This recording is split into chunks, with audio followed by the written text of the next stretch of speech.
Vamos para a nossa última aula sobre as leis de Newton envolvendo forças, e hoje vamos trabalhar no plano inclinado. Quando a gente trabalhou o lançamento oblíquo, lembra que a gente tinha que usar as relações trigonométricas e nós tínhamos as componentes da força resultante, que era a componente em relação ao eixo X, componente em relação ao eixo Y.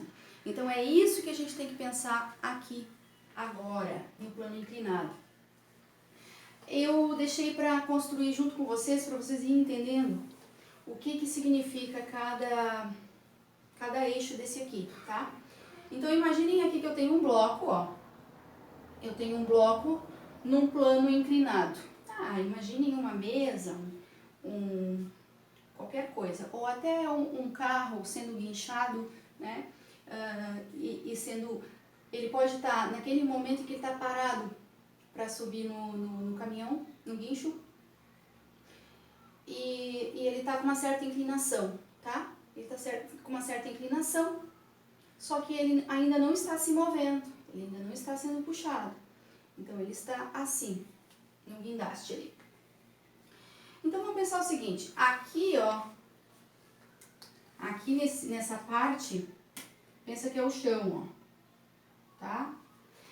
Ele está fazendo um certo ângulo de inclinação aqui que eu vou chamar de alfa. E aí, eu tenho que pensar que aqui, envolvendo esse bloco ou esse carro, existe uma força normal, porque esse carro está paradinho aqui. Ele está paradinho, ele não está nem para cima, nem para baixo, nem para um lado, nem para o outro, tá? Ele está parado.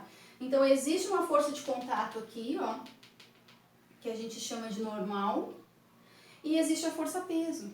Só que agora a força-peso, ela não está no mesmo sentido, no sentido contrário da normal. Lembra que eu falei para vocês que nem sempre elas se anulavam? E esse caso aqui, ó, é um caso que mostra que a força-peso, eu não falei para vocês que a força-peso sempre é para baixo? E se o chão é aqui, a força-peso tem que estar para baixo. Muito bem. Então, olha só, a força-peso está para cá. Mas então, quem é a força contrária à força normal, ó, que faz elas se equilibrarem? Porque se o bloco está parado, existe uma força aqui que está causando este equilíbrio.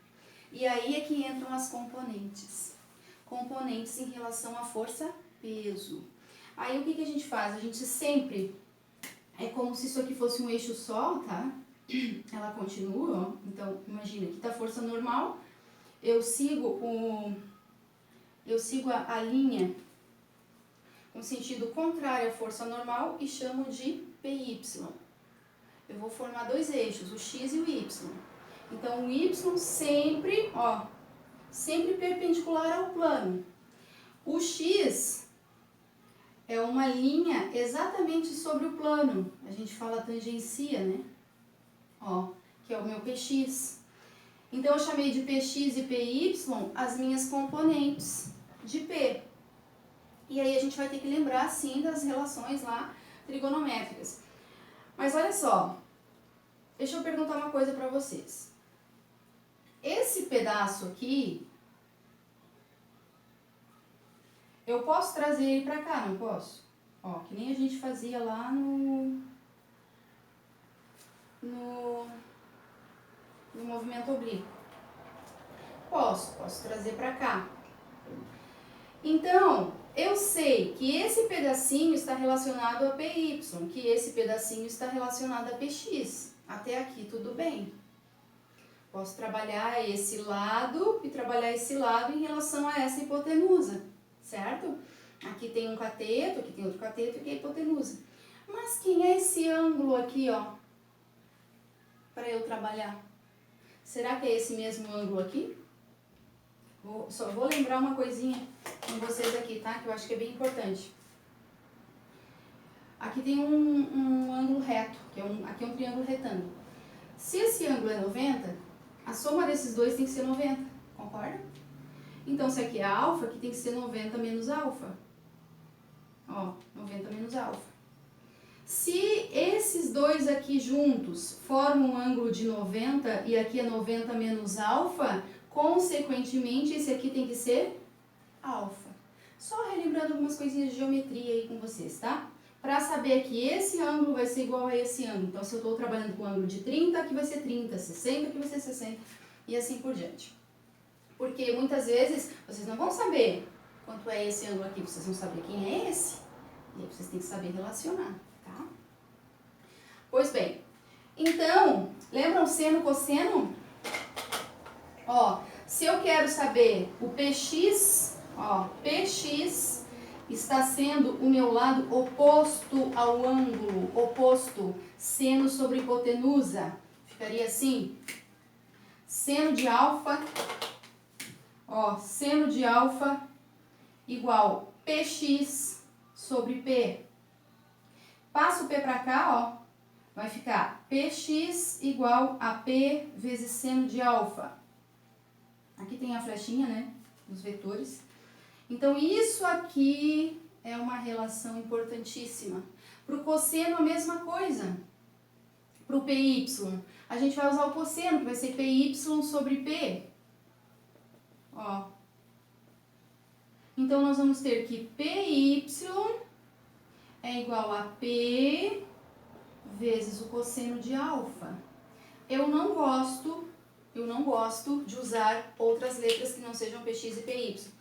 Por quê? Porque muitas vezes tem uma força aqui, uma força de atrito, ou uma força, sei lá, de tração, qualquer outra força, e aí a gente chama de PT e chama de PN aqui porque está relacionado ao normal. Gente, eu não gosto porque dá muita confusão, tá? Eu prefiro PX e PY, porque PY sempre vai ser, ó, aquela que está oposta à força normal. E PX sempre vai ser, ó, perpendicular ao PY. Então não tem erro. Não gosto de trocar, chamar de PN, de PT, de não sei o que, tá? Eu gosto de sempre deixar PX e PY. PX e PY. Agora, olha só. Outra coisa importante. Normal e PY são iguais nesse caso, porque esse bloco está parado. Então, eu posso dizer que PY, ó, a força de PY é igual à força normal. Tá vendo? E a força-peso onde entra? A força-peso entra aqui. Ó. Força-peso entra aqui. Na verdade, essa aqui é uma componente da peso. Essa aqui é uma componente da peso. Eu preciso das duas. A soma das duas, lembra? A soma de vetores é que dá a resultante. Então, a minha resultante aqui, dessas duas componentes, é a força-peso. Falando dessas três apenas, tá? Se eu tivesse uma força, por exemplo, uma força segurando aqui de tração, se é um carro e tem lá um guindaste puxando o carro, essa força é chamada de tração, né? Cabo de aço, coisa assim. E essa força que está para cá é a minha PX. Ó, é a minha PX. Então, nesse caso, se fosse uma força de tração, poderia ser uma força de atrito, poderia, que nós vamos fazer um exemplo depois. Se for uma de tração, aqui a gente poderia dizer que o meu PX é igual à força de tração. Viu as relações que a gente faz? Tá, e o que a gente resolve? Depende do que o problema está pedindo. Por exemplo, se a força de tração estiver puxando o carro e ele estiver se movendo para cima, significa que a tração é maior do que a PX. Aí teríamos que resolver tração menos PX, tá? T menos PX é igual à força resultante. E o que é força resultante? Massa vezes aceleração. Então, tudo isso aqui, gente, é o chamado sistemas de forças. É quando a gente tem várias forças no mesmo corpo, tá? Atuando no mesmo corpo. Nesse caso, o bloco ou o carro, na situação do guincho. Vamos fazer um exemplo de uma criança que está escorregando no escorregador. Fiz o desenho aqui, ó, mais ou menos, tá?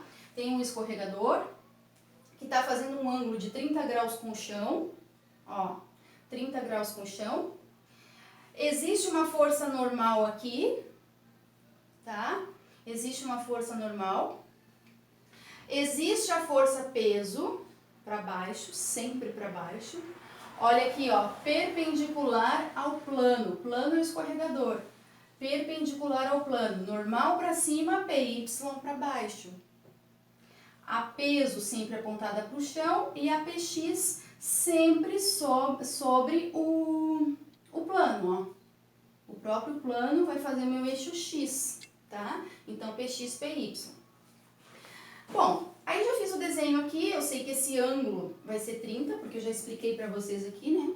Ó, ele tá me dizendo que fez 30 graus, então eu sei que esse ângulo vai ser 30. Essa componente PX, ó, eu posso puxar pra cá e relacionar aqui, ó. É a mesma coisa. Então, deixa eu colocar aqui que esse aqui é o meu PX e esse aqui é o meu PY.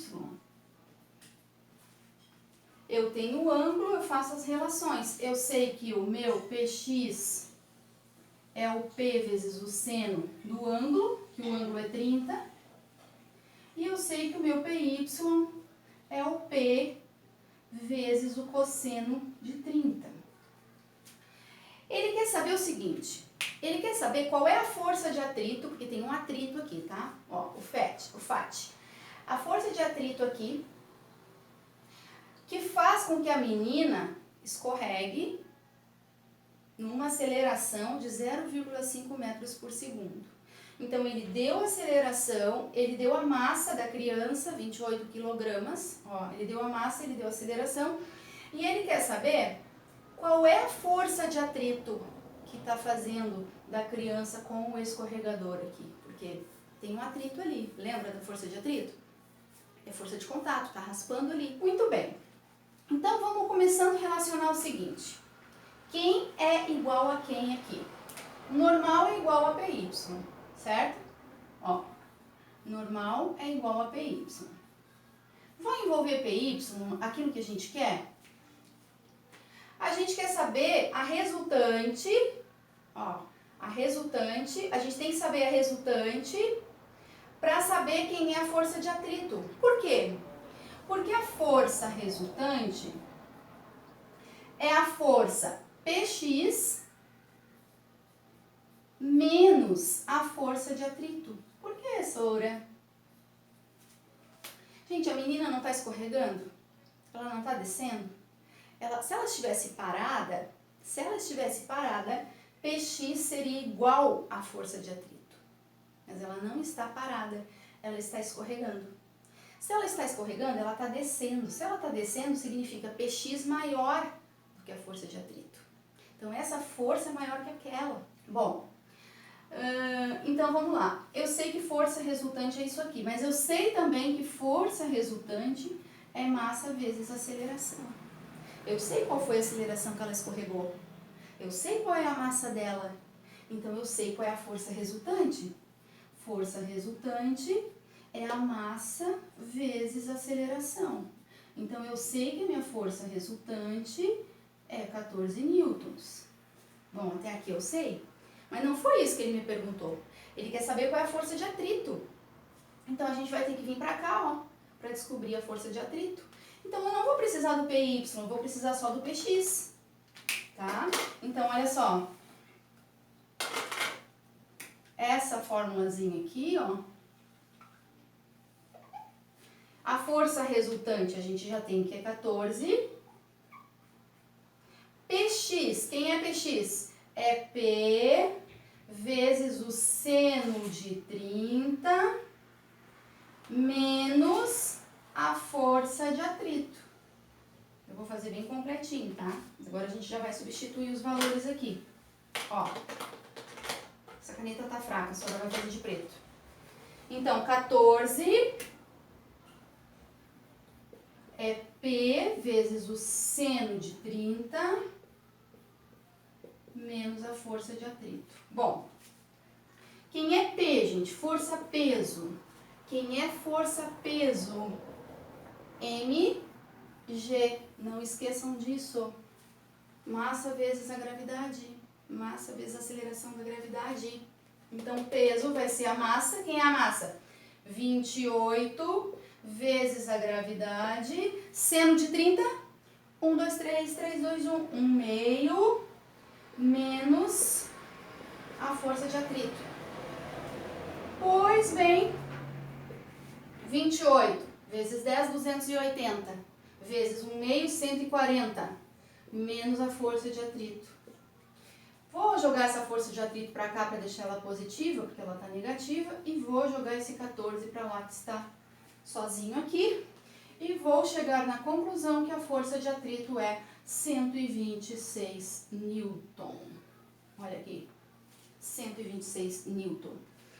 Contra uma força de 140. Então, 140, que é a força do PX, menos os 126 da força de atrito, sobrou uma força resultante de 14 newtons. Essa aqui foi a força resultante do escorregamento. Logo, se a menina tem 28 quilos, a aceleração foi 0,5, fecha tudo. E a gente fecha essa aula por aqui também, tá? Sobre o plano inclinado. Então, existe o plano inclinado sem atrito, existe o plano inclinado com atrito, e a gente tem que tomar bastante cuidado em relação às componentes da força-peso.